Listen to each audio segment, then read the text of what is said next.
a winter night in 1942, a family of 5 walked into St. Gabriel's Church for evening mass. They never came out. No bodies, no ransom. Not even footprints in the snow. Only an unlocked confessional and a sermon left unfinished.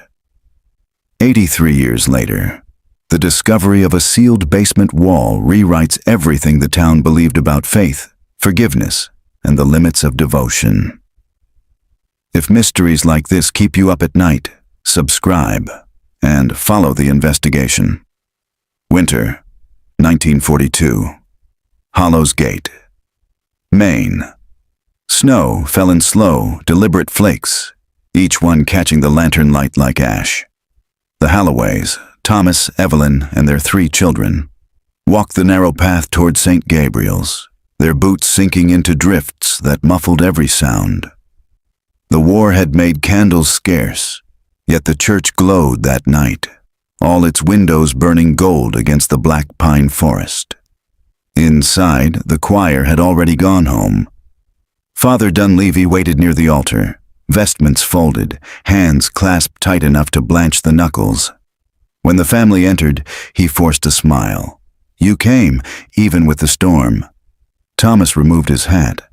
"Couldn't miss the Christmas novena, Father. The children need light these days." The priest's gaze lingered on the youngest girl, Marjorie, 8, who carried a worn blue hymnal pressed to her chest. "Light," he murmured, as if testing the word. Mass began with the usual solemnity, the clink of the censer, the Latin responses echoing faintly in the rafters. But something off-tempo hid beneath the ritual, a hesitation in Dunleavy's voice when he recited Gloria in Excelsis Deo, as if another tongue wanted to break through by 8 p.m. Wind battered the stained glass hard enough to make the saints shudder. The eldest boy, Paul, swore he heard knocking below the floorboards, 3 slow beats that kept time with the gusts. His mother hushed him, whispering prayers. At 8:17, the church bell rang once. At 8:18, every candle went out. Neighbors later said they saw the doors open and close without a soul passing through. When the constable arrived before dawn, the pews were empty, the confessional curtain drawn, and a single set of footprints. Father Dunleavy's. Leading from the altar to the cellar door, the Halloways were never seen again. Present day, 2025. Boston University. Dr. Lila Moran had studied disappearances long enough to know that absence behaves like sound. It echoes on her computer screen. A digitized police report from 1942 flickered under the heading St. Gabriel's Incident. The language was brittle, typed on wartime carbon paper. No evidence of foul play, recommend closure. But at the bottom, someone, likely the constable, had written in pencil, "They heard singing in the cellar." Lila leaned back, rubbing her eyes. Her students believed she chose cold cases for academic distance. But truthfully, she was drawn to silence the way divers are drawn to depth. Her grandmother had been a Halloway. A knock on her office door. Professor Daniel Cruz, archivist and occasional co-conspirator, entered with a cardboard box. "You'll want this. Diocese inventory transfer, unlabeled, restricted until last week." Inside lay a stack of photographs, each marked Property of St. Gabriel's Parish. 1942. The first showed the nave, pews intact, a faint white stain on the floor where the Halloways had knelt.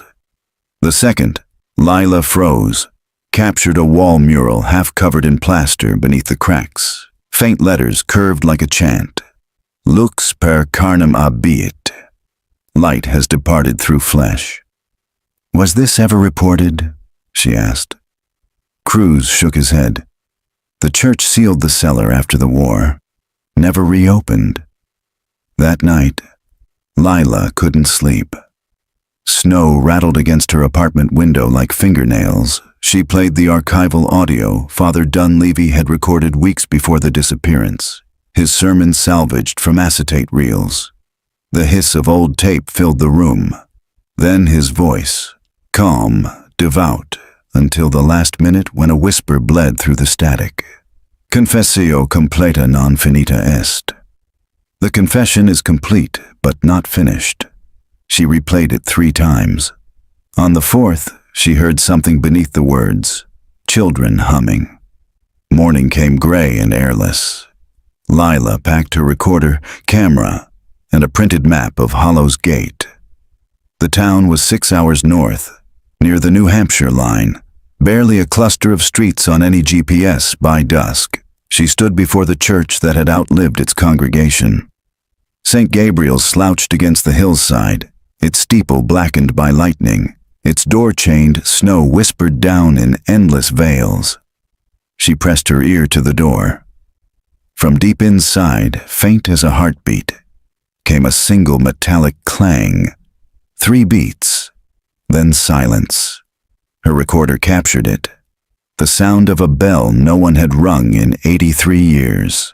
Snow deepened through the night, swallowing the graveyard in white silence. When dawn broke, Lila parked her rental beside the overgrown rectory.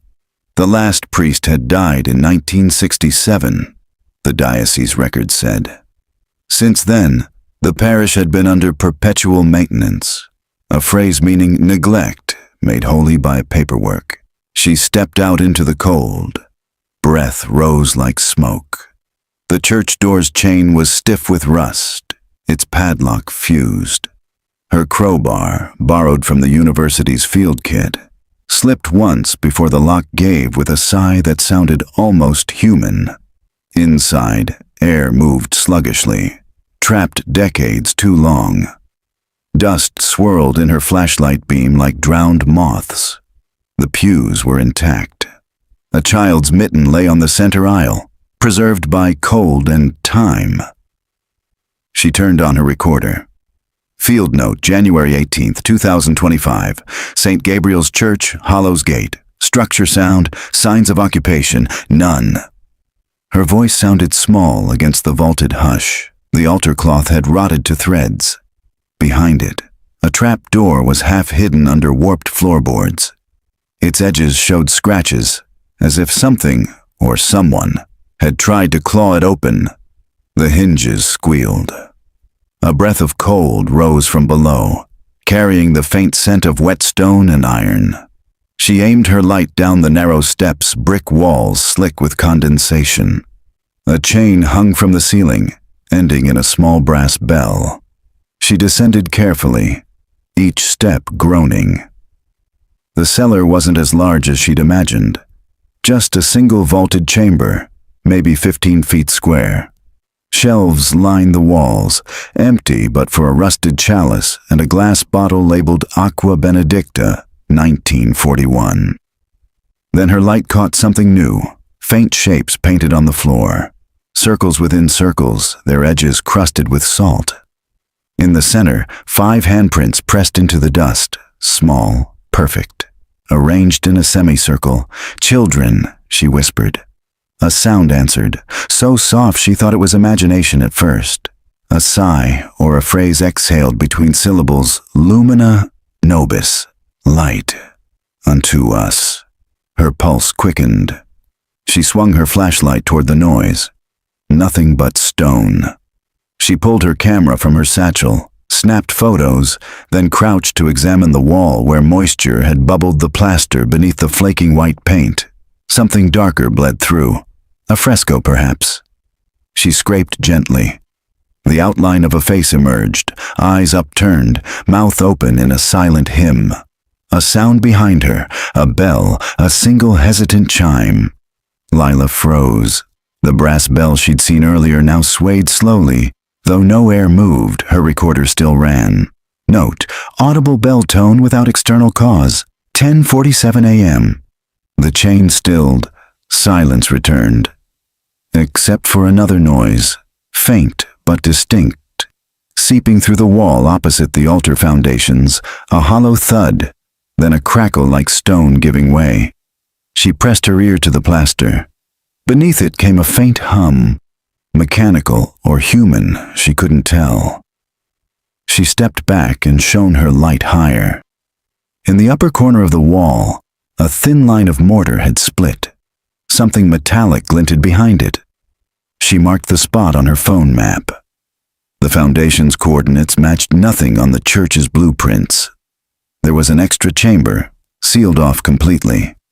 As she climbed back into daylight, snow had stopped falling. The air felt strangely thin, emptied. She locked the door again out of habit, though she doubted it mattered at the inn.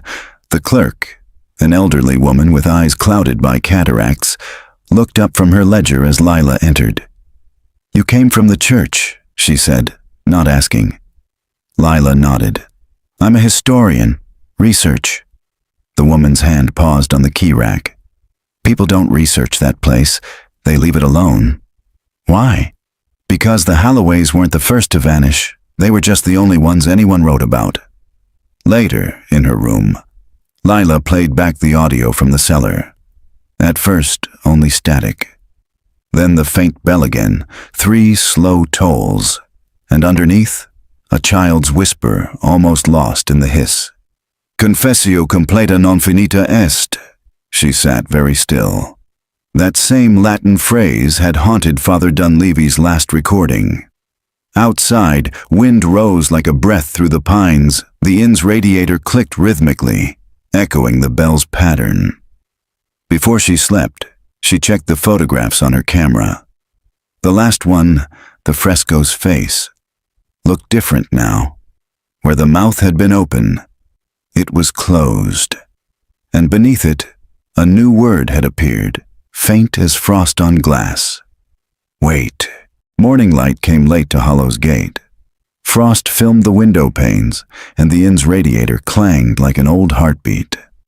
Lila woke with the camera still in her lap, her laptop open to the image of the fresco.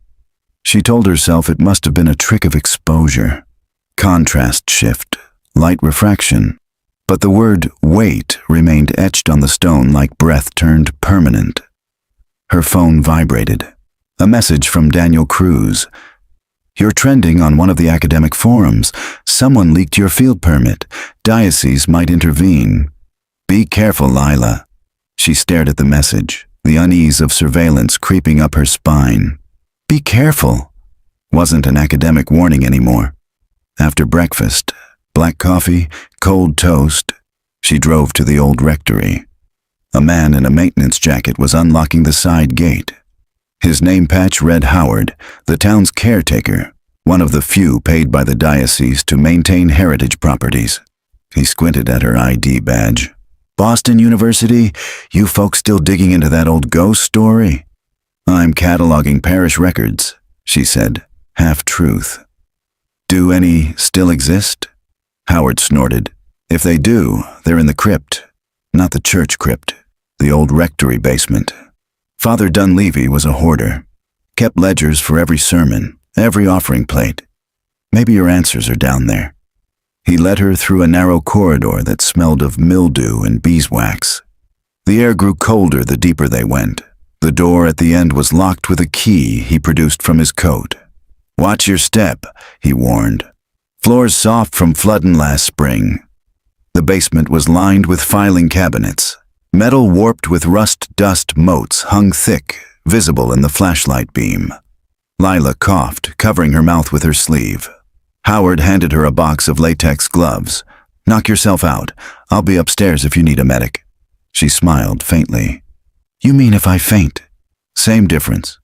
When he left, silence thickened again. She opened the first cabinet. Birth records, donations, receipts. Then a separate ledger bound in red leather caught her eye. On its spine, embossed faintly in gold, St. Gabriel's Parish Expenditures, 1941 to 42. The first half was routine. Tithes, repairs, candle orders. But as she flipped toward December 1942, the ink changed color, from black to dark brown, as if written in haste or with a different hand. A new column appeared. Private allocations, sanctum restoration. Beneath it, a single line item. 5 souls received under 5th illumination, awaiting ascension. Lila felt the air contract. Her breath misted even though the basement wasn't that cold. She flipped the page. More entries, each stranger than the last 2 lambs consecrated. Third, incomplete. Chambers sealed by order divine. Confession suspended until light returns. The handwriting itself seemed to deteriorate, letters looping erratically, ink blotted as though the writer's hand trembled. Then, tucked between the pages, she found a photograph. It showed Father Dunleavy standing before the altar, eyes closed, one hand raised in blessing. Behind him, 5 small silhouettes knelt at the communion rail. The Holloway children, unmistakably. But their faces had been scratched out. Lila sat down hard on the step, ledger open on her lap. Her heart raced. "What did you do, Father?" she whispered. A creak overhead interrupted her, footsteps pacing slowly. She assumed Howard had returned. "I'm fine," she called, voice unsteady. No answer. The pacing stopped. She climbed the stairs quickly, pushing the door open to daylight. The hallway was empty. The front door stood ajar, wind slipping through the crack. Outside, the caretaker's truck was gone. Back in her car, she texted Cruz a photo of the ledger entry. Seconds later, he replied, "That phrasing, 5 souls received. I've seen it before. Check Vatican Archives, Ritualum Obscura, 1939 draft. It was language for containment rites, not salvation." Her pulse stuttered. Containment rites.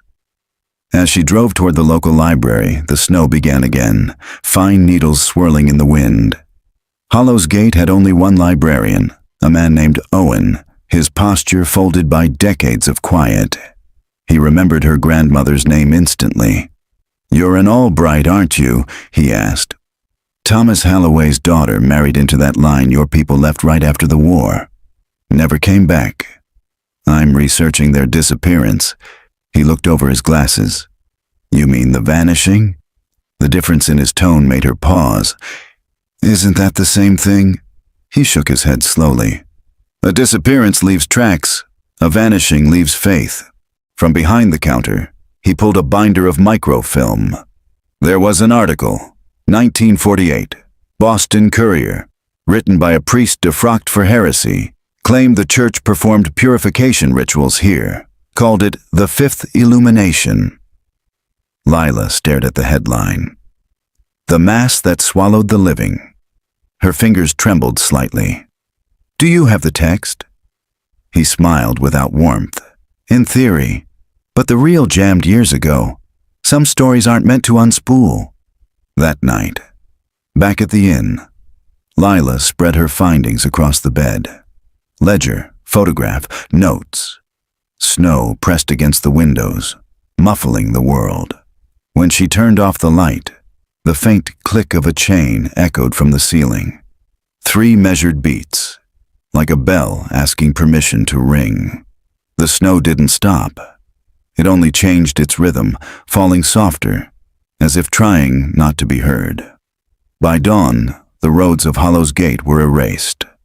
Lila's car was a white mound beneath the drift. She didn't mind. The isolation felt almost designed, like the town itself had decided to keep her. She set up her field recorder on the desk by the window, its red light blinking patiently. January 19th, 2025. Hollow's Gate. Main objective. Document the origin of the phrase, 5th Illumination. Source. Suppressed article. Boston Courier, 1948. Her laptop screen flickered, the cursor pulsing as if breathing.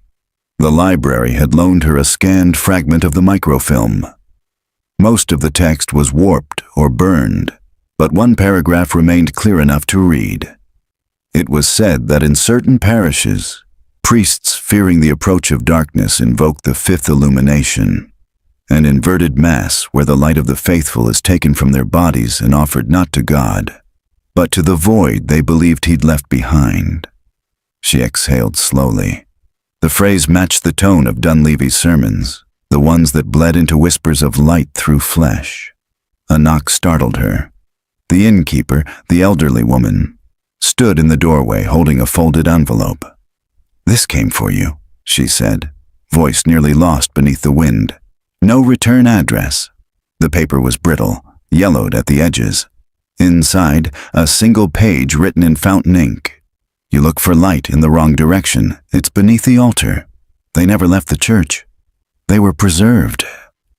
No signature. Lila stared at it until the letters blurred. Preserved didn't mean buried. It meant kept. She packed her equipment and returned to St. Gabriel's. The storm had softened to a mist, the air thick with that quiet that comes before revelation or ruin. The church's door creaked open under her hand. The smell of wax and cold stone welcomed her back. Her flashlight beam landed on the altar. She moved aside the rotted cloth, searching for signs of tampering. At first, nothing but mildew and cracked wood. Then her fingers found a seam, too clean, too recent. She pried gently. The top lifted with a sigh of released air. Inside, instead of relics or communion vessels, she found a stack of small glass jars filled with clear fluid. Each contained something suspended within, a fragment of cloth, a curl of hair, a sliver of bone. She counted 5. A chill crawled up her spine. Her recorder clicked on. 5 jars located beneath the altar, possible human remains. Preservation fluid appears synthetic. She took photos, hands shaking slightly. The last jar was different. Its liquid darker, almost amber. Something shimmered at the bottom, a folded paper sealed in wax. She lifted it carefully with tweezers, set it under the light. The wax bore an imprint, the same inverted cross she'd seen faintly in the fresco. The paper inside unfurled slowly, edges sticking. Latin lines scrawled in haste. Lux per carnem abiit, custodi lumen donic radiat. Light has departed through flesh. Guard the light until it returns. Behind her, something shifted. The faint brush of cloth she turned. No one. But the air moved as though the church itself had taken a breath. A whisper bloomed in the dark. 5 souls received. She dropped the jar. It didn't shatter. It rolled gently to a stop as if cushioned by unseen hands. The whisper came again, clearer now, layered voices, children, overlapping prayers. She backed away, pulse hammering. "Who's there?" Silence returned, deep enough to ring in her ears. When she stepped outside, the storm had stopped entirely. The world looked frozen in mid-breath, every branch still, every flake suspended. Back at the inn, she played the recording. For 30 seconds, only static. Then, beneath her own voice, a second sound emerged, metal scraping against stone, followed by a faint, rhythmic tapping. 3 beats, a pause, then 2 Morse code. She pulled up a translator. The pattern repeated, SAVE. Her stomach tightened. Someone or something was trying to communicate. She opened her laptop to review her field photos. In one frame, taken of the jars beneath the altar, a reflection appeared in the glass. A face, not hers male, middle-aged, eyes closed, lips moving in prayer. Father Dunleavy. The timestamp read 10:47 a.m., the exact minute she'd entered the church. Her hands trembled. She shut the laptop, heartbeat pounding. Outside, the church bell rang once, then twice, then stopped, mid-swing. The wind resumed, carrying the sound away like a secret retold. Lila didn't sleep that night. The word save pulsed in her mind with every heartbeat. Each time she closed her eyes, she saw those jars, the cloudy fluid, the faint shimmer of hair drifting like weeds in water. By morning, she had convinced herself that what she'd witnessed had an explanation. Chemical preservation, an overzealous priest, wartime superstition. But even rationalizations need air, and Hollow's Gate offered none. She drove to the town clerk's office, a squat brick building that still smelled of coal dust. The clerk on duty, a middle-aged man with careful manners, perked up when she mentioned St. Gabriel's. "You're the researcher," he said. "The diocese called about you." Lila's pulse skipped. What did they say? He looked uncomfortable. Just asked if you were alone. She changed the subject quickly. I'm looking for any building permits or property modifications filed around 1941 to 43, especially for the church. He shuffled through metal drawers until he found a brittle folder. Here, 2 entries, one for roof repairs and one…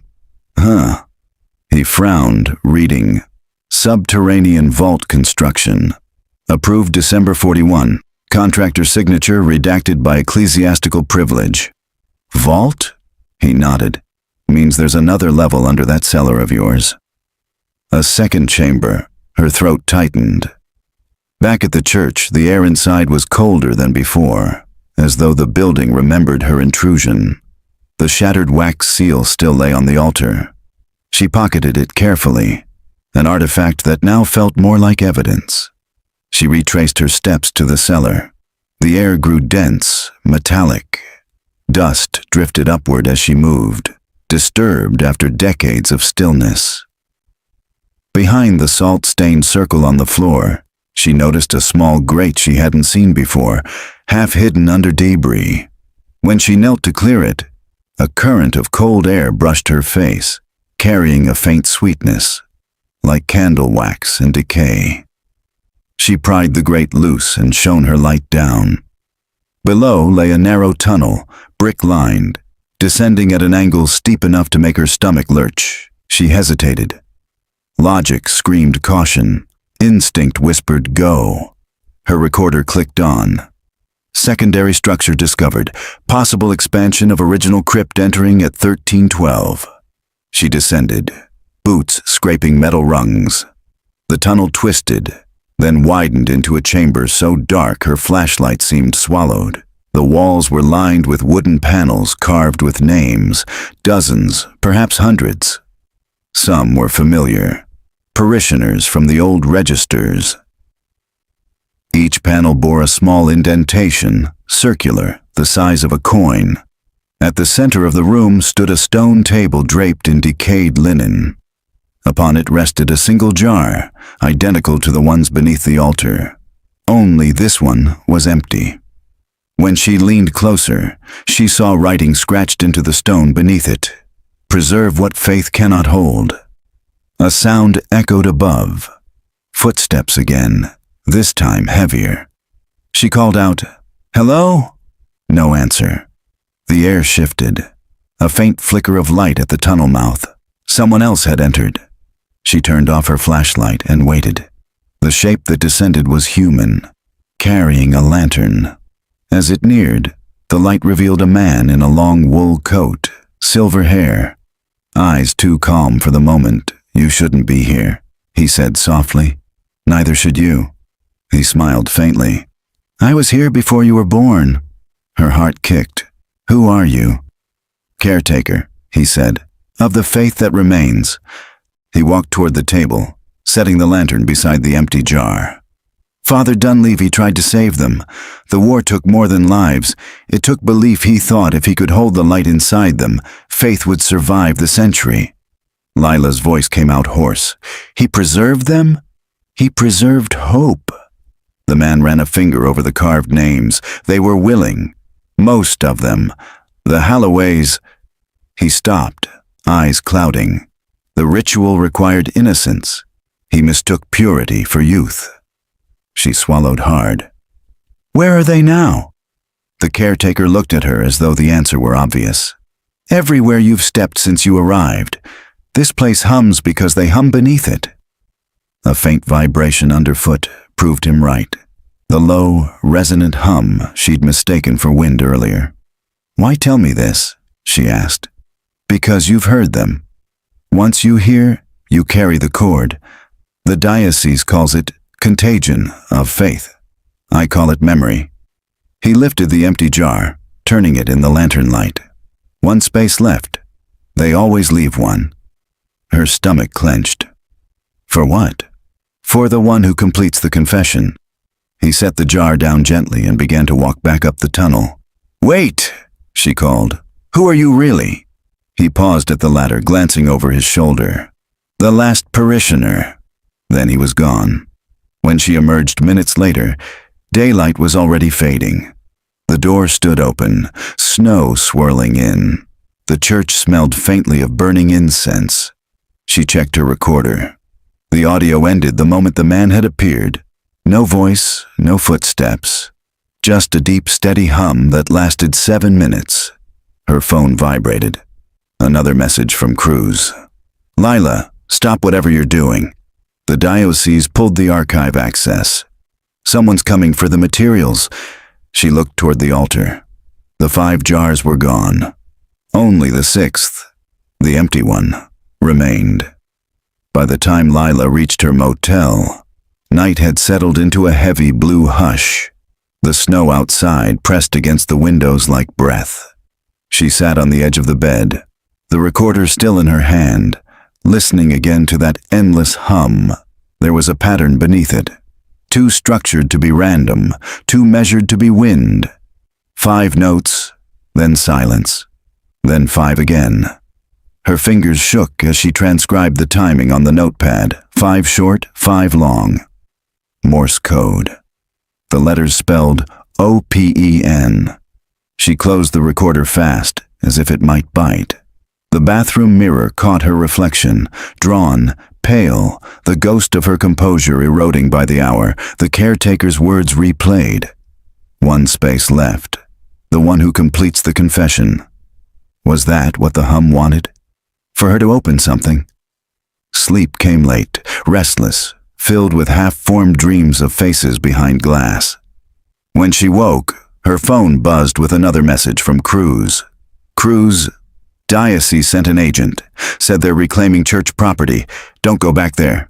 Cruz, "Also, the name you asked for, the caretaker, only one record fits. Raymond K. Alcott, died in 1963. Lila stared at the screen until the letters blurred. Died in 1963. She'd spoken to a ghost, or to someone pretending to be one. Either way, she needed proof.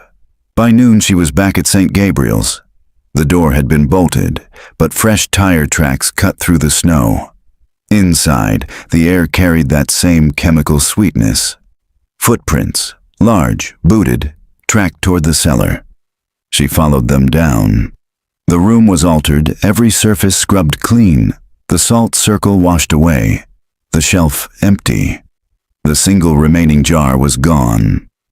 On the altar lay a folded piece of parchment sealed in red wax.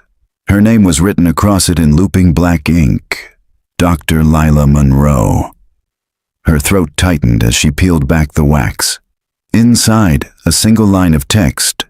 Preservation requires witness. Below it, a small brass key tied with linen string. Her hands trembled as she pocketed both. A movement caught her eye, the faintest shimmer along the far wall like heat mirage. When she approached, the stonework blurred into transparency. She pressed her hand to it, and the surface gave way with a sigh, revealing a narrow door of iron lattice. She used the key. The latch turned. The hidden corridor beyond descended deeper than before, its walls lined with candle sconces long extinguished. She lit one with her lighter, shadows leapt forward like startled birds. Halfway down, the corridor widened into a vault. It was cleaner than the crypt she'd found earlier, almost immaculate, as if tended recently. Along one side, wooden drawers stood stacked to the ceiling. Each bore a brass plate engraved with a date. 1942, 1943. Then a long gap and one more, 2025, her own year. The drawer handle gleamed, untouched by dust. Against reason, she pulled it open. Inside lay a glass jar, empty except for a folded photograph. She lifted it carefully. The image was grainy, decades old. A family of 4 standing on the church steps. The caption scrawled in fading ink. The Callahan family, Christmas Eve, 1942. Lila's breath hitched the missing family, the one whose case had started everything. Beneath the photo lay a brittle paper tag labeled Specimen 6. She whispered, "6th jar." A faint sound came from behind her. the soft chime of glass clinking. When she turned, the candles she hadn't lit were burning on their own. The drawers vibrated, lids rattling in sequence like an unseen hand tapping each one awake. She stumbled backward. The hum returned, louder now, layered with something else. Voices, whispering, praying, pleading. She dropped to her knees, clutching the recorder. Audio note. The vault is responding. I don't know to what. Her words fractured under the noise. She thought she heard her own name threaded through it, faint but deliberate. Then, silence. Every candle went out at once. She groped for the lighter. When the flame caught, she froze. The jar she'd opened no longer stood empty. It was half filled with dark water. Floating inside was a small crucifix carved from bone. Her skin crawled. "Specimen 6, she whispered again. Me." The realization struck sharp. Someone was documenting the present, adding her to the pattern. Footsteps echoed from the tunnel. Not the caretaker's light tread, heavier, authoritative. She pressed herself into the shadows. A man appeared, his silhouette haloed by a flashlight beam. His voice carried the smooth authority of someone used to command Dr. Monroe. He said, as if greeting a student who disobeyed, "You've gone too far. Who are you?" "Father Duval," he replied, stepping closer. His clerical collar gleamed faintly. "I oversee the archives you've been trespassing in." "The caretaker, he told me." He smiled, gentle but cold. "Raymond Alcott was buried 60 years ago. Whatever you met wasn't him." "Then who was it?" Duval regarded the glowing jar. "The church keeps many memories. Some refuse to stay confined." He moved toward the shelves, touching each drawer like a pianist caressing keys. "These are not crimes, Dr. Monroe. They are acts of faith misunderstood by time. Faith doesn't preserve children in jars.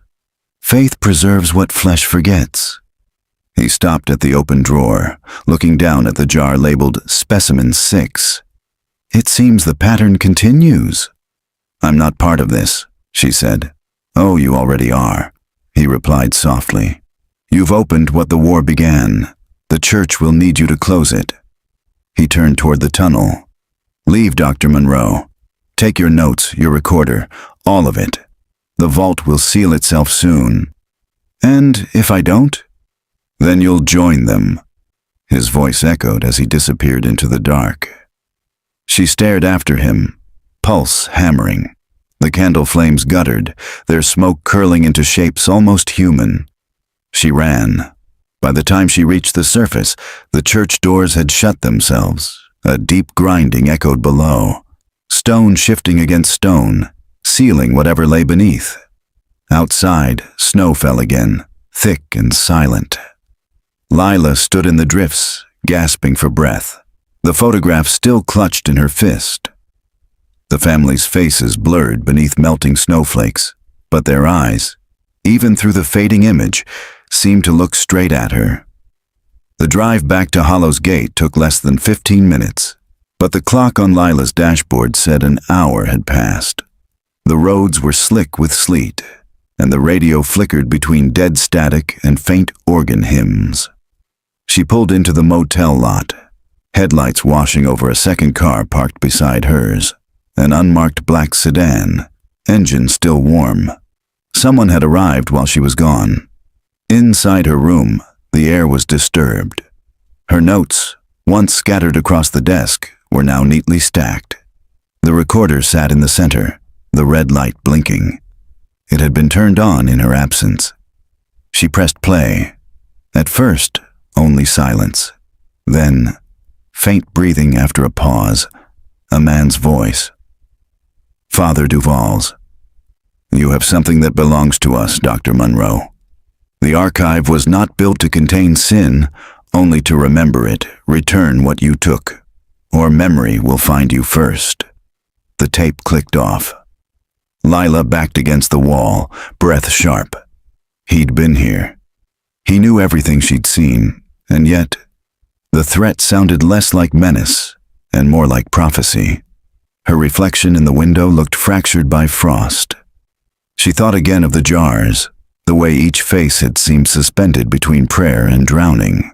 When morning came, she drove to the town's historical society, where Cruz was waiting. He looked exhausted, dark circles under his eyes, his coat streaked with salt from the roads. "You look like hell," he said. "Then we match," she replied. They sat among shelves of brittle newspapers. Cruz slid a folder toward her. "I dug through microfilm. The Callahan disappearance, that family from your photo, wasn't the only one. 4 others between 1941 and 43. All reported within a 20-mile radius. All last seen after confession at St. Gabriel's." Lila flipped through the reports. Names, ages, grainy photographs. Whole families gone. The articles were clinical, detached, missing persons, presumed wartime relocation, no investigation, no follow-up. "The war was an easy excuse," Cruz said. "Everyone assumed they moved east, joined relatives, whatever. But I found something else." He placed a second document on the table. A hand-drawn map of Hollow's Gate. Ink faded but legible. The church sat at the center. From it, 5 lines extended outward like spokes. "Each line ends at a river crossing," Cruz said, "and at each crossing, someone disappeared." Lila's chest tightened. 5 disappearances, 5 jars. He nodded. And maybe a 6th coming. The idea hung between them. She reached into her coat pocket and placed the folded parchment Duval had left her on the table. "Preservation requires witness," Cruz read aloud. "Sounds like a creed." "Or an instruction," she said quietly. Cruz leaned back. "Lila, you need to walk away. You've done the research. Publish, expose, whatever, don't go back in there." "They're not finished," she said. "Something's still happening underground. He said the vault would seal itself, but that sound—" "What sound?" She opened the recorder and played the hum she'd captured earlier. Cruz frowned. "That's not random," he said. "I've heard that pattern before. It's a subharmonic frequency, low enough to cause disorientation. Some old churches used resonant stone designs to mimic that effect. They thought it made prayer more divine." "So the sound isn't supernatural?" "Not by itself, but if someone's controlling it." He trailed off. "Father Duval," she finished. That evening, Lila drove alone to the northern bridge, the first endpoint on Cruz's map. The river below ran high, swollen with meltwater. The air smelled of iron and wet soil. She stood at the railing, staring at the current. A memory surfaced.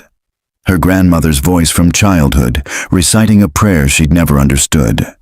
"The river remembers what the earth denies." The hum began again, not from her recorder this time, but from the air itself. The bridge vibrated beneath her feet. She leaned over the rail. Beneath the surface, something glimmered, a faint shape moving against the current. For a moment, it looked like fabric, pale and waving. Then it sank. Her phone rang, startling her. Cruz's voice came through, urgent. "Lila, get away from the river now." "Why?" "Because Duval's dead." She froze. "What are you talking about?" "They found him this morning in the rectory. Throat cut, and get this, his blood filled one of those jars. The police think it's suicide, but—" Lila looked back at the water. The current churned violently, as if stirred from below. "I don't think he killed himself," she whispered. The line crackled. "Then who—" A sudden sound drowned him out.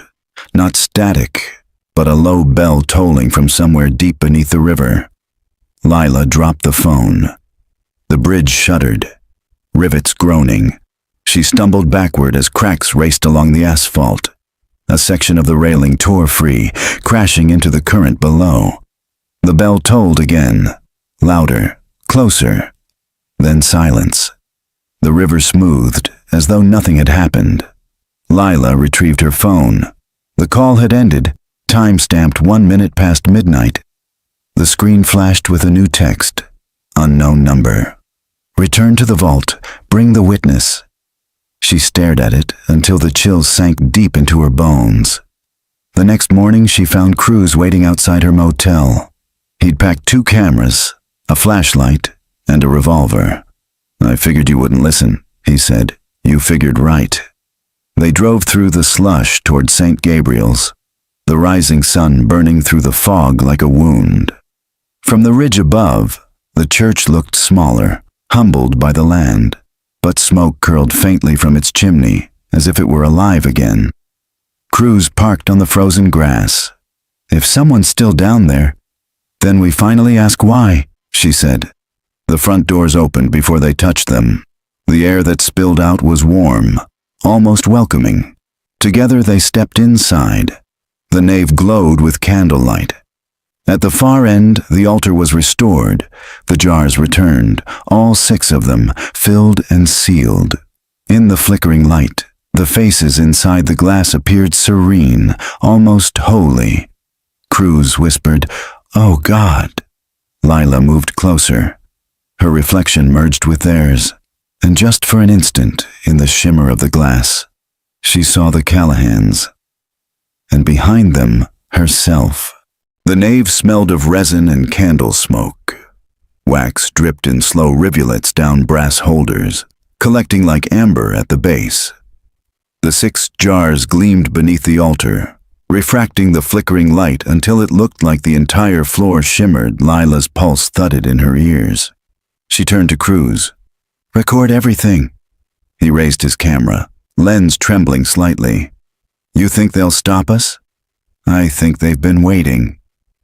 As they stepped closer, a sound bloomed, soft at first, then swelling like a choir tuning itself. The hum she'd heard before was now layered with faint words. Latin, interwoven with something else. English fragments of confession. "Forgive me, Father. It wasn't meant." "I saw the light." Cruz adjusted his recorder. Multiple voices, overlapping frequencies. She crouched near the jars inside the first. The liquid was clear as glass. A woman's face floated just beneath the surface, serene, eyes closed, lips parted in prayer. The second jar held a child's hand pressed to the glass as though reaching out. "Jesus," Cruz whispered. "Not him," Lila murmured. "Someone else." The hum deepened.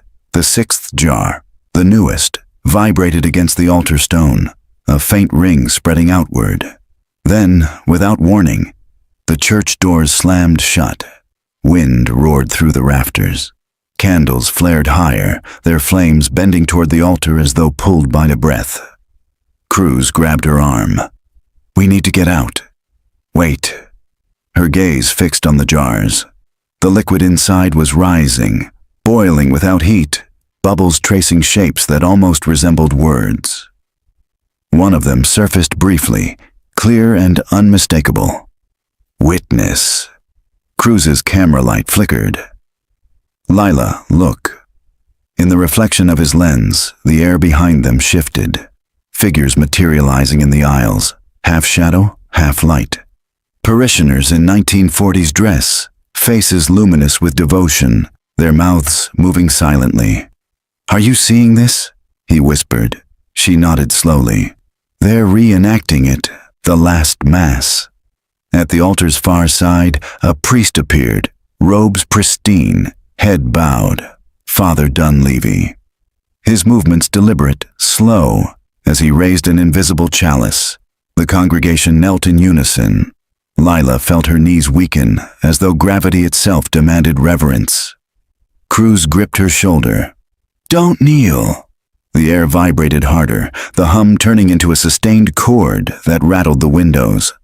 Dust cascaded from the ceiling beams, the jars glowed from within, pale, phosphorescent, heart-like pulses. The priest's eyes lifted. For the first time, he saw her. Not through reflection, not as memory, but as though he recognized her. "Dr. Monroe," he said softly. His voice was clear, alive. Cruz dropped the camera. That can't be real. Dunleavy smiled faintly. You came to finish what I began. Lila's voice shook. What did you do to them? I preserved belief. The war had hollowed the town. Faith was rotting. I took the light from their flesh and gave it to the altar. You murdered them. He shook his head. No, I removed the dying part. You think flesh holds faith, but it decays. Only memory endures. Cruz pulled Lila back, whispering, We're hallucinating some kind of infrasound effect. Dunleavy's eyes turned toward him. Skepticism is a cage. The candles blew out all at once. Darkness engulfed them.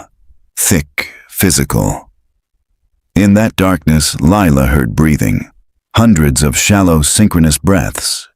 Then, faintly, the sound of dripping water. A single candle relit itself. In its glow, Lila saw that the jars were no longer sealed. The wax had melted away. Inside each, the liquid was draining, seeping through cracks in the stone floor. The ground trembled. The hum rose into a keening wail. Cruz stumbled backward, covering his ears. It's too loud! Lila knelt by the sixth jar, hand trembling. Inside, a face was forming, her own. Eyes closed, lips moving in silent prayer. No, she whispered. No, that's not. The apparition of Dunleavy moved closer, his voice almost tender. Every witness becomes what they see. She looked up at him, defiant. Then let me see the truth. He hesitated, then reached out a hand. Come then. When their fingers touched, a shock passed through her, a flood of memories not her own. She saw the church in 1942, filled with voices and light. The Halloways kneeling at the rail, the priest weeping as he raised the host. She felt the ground open beneath them, not as pit, but as radiance. Faith condensed into light too bright for flesh, the vision shattered. She gasped, falling backward onto cold stone. Cruz hauled her up. What happened? They didn't die, she said breathlessly. They became the ritual. He turned them into the foundation. The hum began to fade, replaced by distant bells. 6 tolls. The figures in the pews dissolved like smoke. Dunleavy last among them, his final whisper threading through the air. Guard the light until it returns. Then silence. The candles guttered. The jars went dark. Cruz turned slowly to her. What now? Lila steadied herself. Now we find out who's still guarding it. Outside, dawn broke pale and uncertain. The church behind them exhaled a last plume of smoke from its chimney, as though satisfied. As they drove away, Lila glanced in the side mirror through the misted glass. The church windows reflected the rising sun in perfect symmetry, 6 points of light burning like eyes. The drive back to Boston should have felt like an escape, but it didn't. The road unrolled through fog like a strip of film, each mile flickering between memory and hallucination. Lila's hands trembled on the steering wheel. Cruz sat beside her, silent, staring out the window at nothing. The recorder lay between them, its light off for the first time. Neither dared switch it on. By late afternoon they reached the city. The sun was a dull red disk above the skyline, the air thick with exhaust and winter salt. They parked in the underground lot of the anthropology department, where the hum of fluorescent lights replaced the silence of the church inside her office. The familiar smell of paper and coffee should have been grounding. Instead, it felt sterile. Wrong. Her walls, once lined with maps and research photos, now seemed bare, as though something had erased the past week from her surroundings. Cruz dropped into a chair. You realize what we've got? Evidence of mass psychosis, ritual homicide, institutional cover-up, she said, and no proof anyone ever existed. He nodded grimly. The recordings alone are enough to make people listen. But when she connected the recorder to her laptop, every file showed a corrupted timestamp, 00:00:00. The screen flickered. Audio ghosts. Static, snippets of Latin, faint cries, bled through the speakers. Then a voice, unmistakable, her own, whispering, "Guard the light until it returns." Cruz recoiled. "You didn't say that." "No," she said softly. "Not out loud." He rubbed his face, exhausted. "Lila, maybe this isn't about proving anything. Maybe it's about stopping it." She leaned back, staring at the ceiling. "How do you stop faith?" That night she dreamed of the jars again, 6 of them, floating in darkness, their light pulsing in rhythm with her heartbeat. When she woke, the clock read 3:33 a.m. The hum had returned, faint but present, vibrating through the floor of her apartment. She followed the sound to her study. The recorder lay on the desk, still disconnected, yet its red light was glowing, her laptop screen turned on by itself. A new file had appeared. Keeper.move. She hesitated, then opened it. The video showed a single static shot, the interior of St. Gabriel's, filmed from the choir loft. Time-stamped 1 hour ago. Someone was there, a figure in robes, head bowed, moving between the altar and the jars. The resolution was grainy, but the posture was familiar. Father Duval, except he was dead. The figure turned toward the camera. Its face was a blur of shifting light, features rearranging as though trying on different visages. For an instant, it looked like her. Cruz called an hour later, voice hoarse. "You need to see this." She met him at the lab. He'd run spectral analysis on the corrupted audio. "The hum isn't just sound," he said. "It's modulated light frequency, recorded resonance. Every jar, every chamber was built to store it." "Store light?" "Store consciousness," he corrected quietly. "Sound is memory." He looked at her, eyes wide. "Lila, the ritual wasn't about preserving bodies. It was about recording souls." The words settled heavy in the air. She whispered, "Then who's the keeper?" He hesitated. "Maybe whoever carries the last sound." Before she could respond, the lights flickered.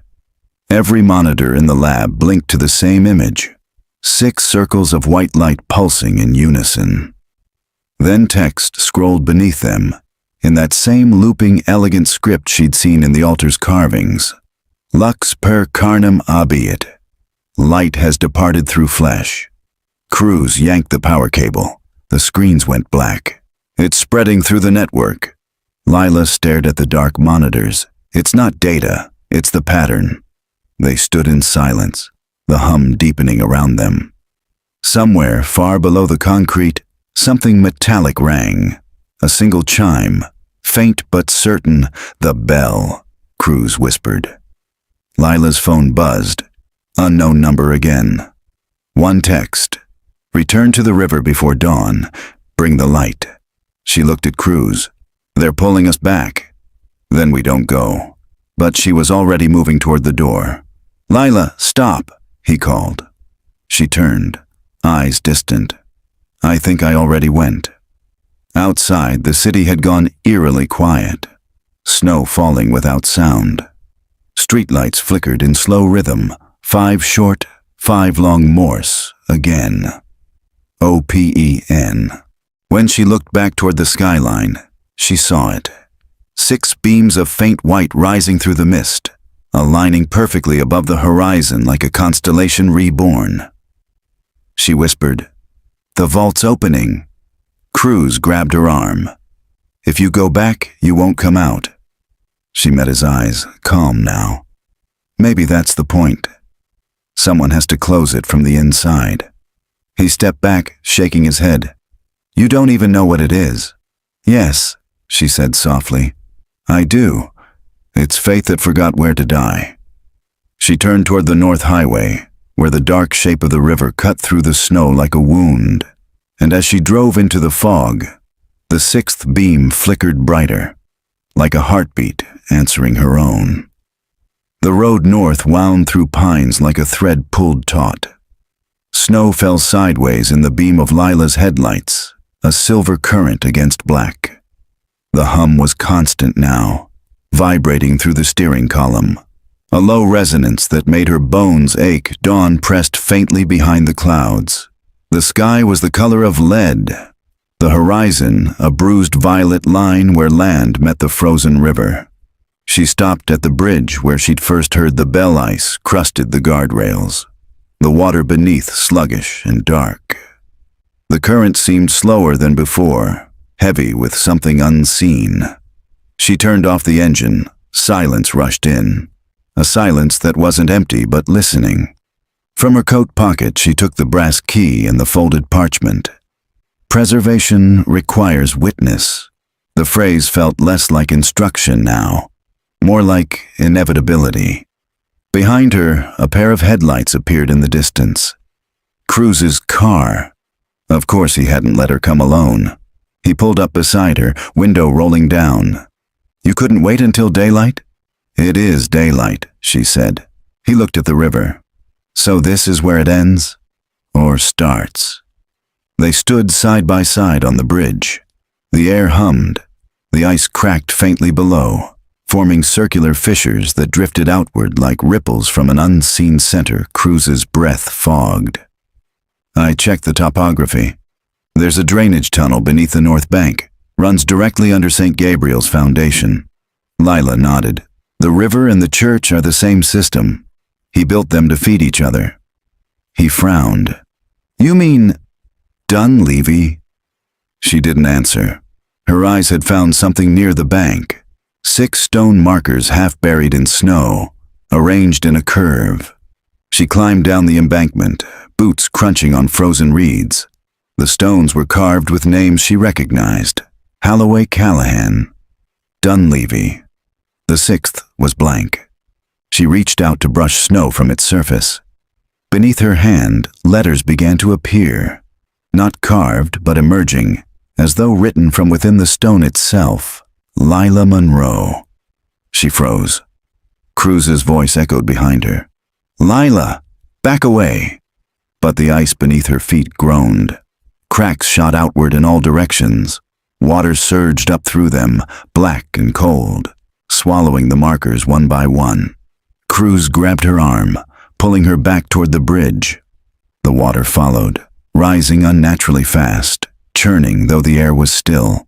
From its depths came light, pale, pulsing, 6 distinct orbs swirling together into a single column that reached toward the sky. "The vault!" she gasped. "It's opening." The hum crescendoed into a note so low it was felt more than heard.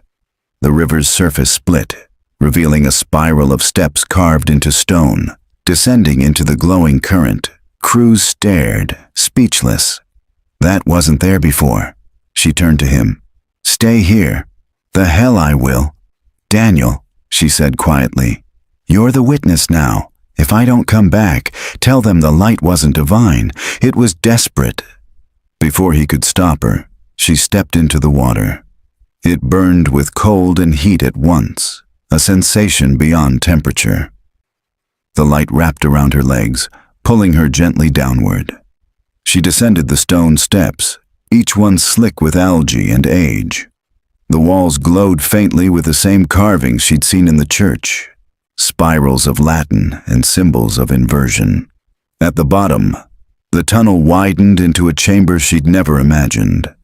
The river's current flowed through its center, passing under an archway carved with a single phrase, "Custodi lumen donec rediat." Guard the light until it returns. In the chamber's heart stood a pedestal of black stone. Upon it rested the 6th jar, sealed, radiant, pulsing with light so intense it seemed alive. She approached slowly. The hum resolved into whispers, her own voice layered with others. "You heard us. You opened the door. You carry the sound." Her hands trembled as she touched the jar. The surface was warm, vibrating with the rhythm of a heartbeat. "What do you want?" she whispered. "To rest." The word carried not through sound, but through her chest, resonating deep inside her.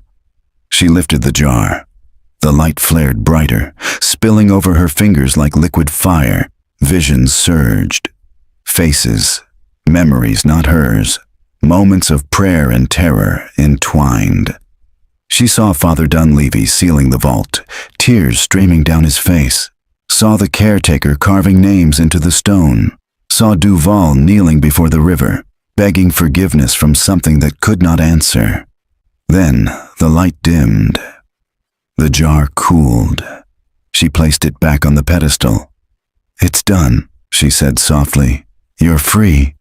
But the voice replied, "Faith doesn't end. It occupies whoever opens the door." The light shot upward, filling the chamber, enveloping her. She gasped, blinded, every nerve aflame. Then, quiet. When her vision cleared, she stood alone. The jar was empty. The hum was gone. Up above, she heard Cruz shouting her name. She climbed the stairs, water streaming from her clothes. The river had calmed. The light was gone. Cruz ran to her, eyes wide. "What happened?" She looked at the surface of the water. Her reflection stared back, calm, but her eyes shimmered faintly with pale light. "It's closed," she said. He frowned. "You sure?" She smiled faintly, though it didn't reach her eyes. "I'm sure." Behind them, the river gave a single, distant toll. One last echo of the bell. By the time they reached Boston again, the city had thawed rain-replaced snow, running in thin rivers along the gutters. Lila watched the windshield wipers sweep rhythmically, their tempo matching the echo still faint inside her skull. The pulse of the river. The beat of the jar crews parked beside her building and cut the engine. "You need a hospital," he said quietly. "I need silence," she answered. Her voice had changed, softer, lower, as if she were still half submerged in water. They rode the elevator up in silence. The city hummed through the walls. Traffic, voices, the mechanical throb of living. It all sounded distant to her now. Inside her apartment, she dropped her soaked coat over a chair and went straight to the window. The skyline glimmered through drizzle. Neon reflected in puddles like colored glass. For a moment, the reflections trembled, forming circles, 6 halos that shimmered and vanished. Cruz poured coffee, set the cup near her hand. "If it's really over, the light, the vault, then what happens to you?" She didn't turn. "I carry the remainder." That's what they wanted. Witness becomes keeper. That's not an answer, Lila. That's theology. She faced him then. Everything about this has been theology disguised as physics. Dunleavy wasn't saving souls, he was binding resonance. The light isn't holy, it's memory, and memory doesn't disappear. It migrates. He rubbed his face. Then we destroy it. Whatever's left, we end it before anyone else touches it. She shook her head slowly. You can't destroy a frequency, it just finds another instrument. Cruz studied her eyes. The faint luminescence she'd brought back from the river was still there, flickering like candlelight behind her pupils. Lila, you're scaring me. I'm fine, she lied. I just need to document what happened before it fades. She opened her laptop. The corrupted files from Hollow's Gate had reappeared, newly dated one by one. They began to play themselves. Still images of the church, the vault, the river, all in impossible clarity. Cruz leaned closer. These weren't in the recorder. No, she said, voice distant. They're in me. The room dimmed. The screen's light brightened until it painted the walls silver. From the speakers came the hum again. Low, harmonic, comforting now. Lila, Cruz said, stepping back. Turn it off. I can't, she murmured. The hum deepened. Rain streaked down the window like melted glass. The air itself seemed to vibrate. Books trembled on the shelves. Cruz reached for the laptop. Then I will. Before his hand touched it, the hum cut off. The screen went black. Silence fell so complete, it seemed to swallow the room. Lila exhaled. It's leaving. What is? The light. Something in her expression changed. A release, a soft collapse. She swayed. He caught her before she hit the floor. Her pulse fluttered, erratic. Her eyes rolled open briefly, pupils wide. "Tell them," she whispered. "Tell them it wasn't divine. Tell them it was human." Then her body went still. Cruz held her for a long moment, waiting for breath that didn't return. Outside, thunder rolled above the skyline, long and low. He looked toward the dark laptop screen. A faint reflection looked back. Not his, not hers. 6 faces, luminous, calm, their mouths moving silently as if finishing a prayer. He closed the lid. 3 days later, he stood at the edge of the Charles River, winter wind biting through his coat. In his pocket, Lila's recorder, its light now dark. He pressed play anyway. Static. Then, faintly, her voice. "The river remembers what the earth denies." He dropped the device into the water. It sank without ripple. As he turned away, church bells rang somewhere in the city. 6 slow tolls, perfectly spaced. Spring came early that year. The snow along the river melted into gray slush, carrying bits of ash and salt toward the harbor. Boston smelled of thawing earth and wet stone. Cruz returned to his work slowly.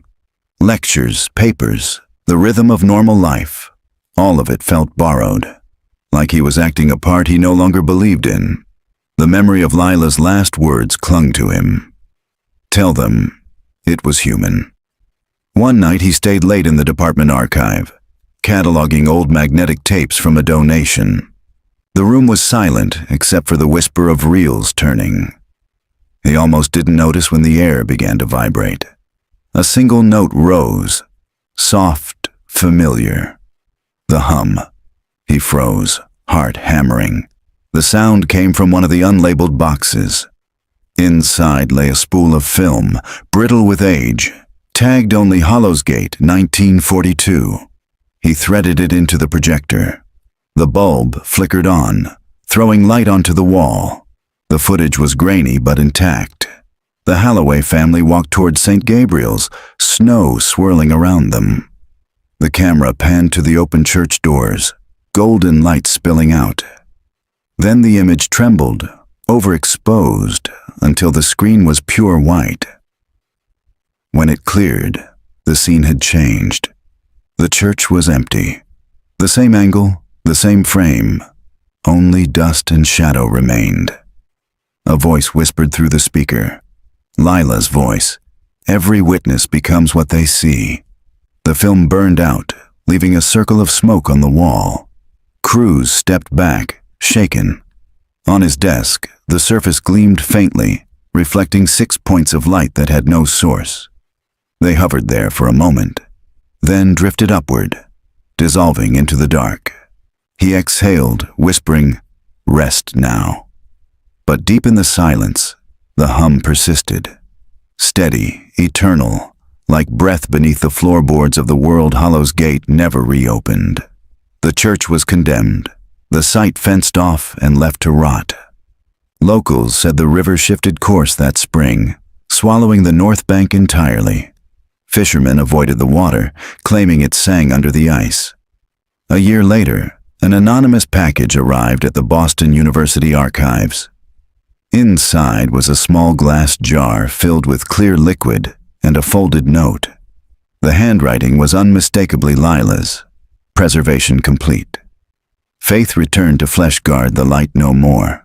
The jar was empty. At least that's how it appeared, until night fell, and the archivist locking up saw something glimmer within a brief pulse, gentle as a heartbeat, fading with the dawn. The hum never returned. Only the silence remained, full, waiting, alive.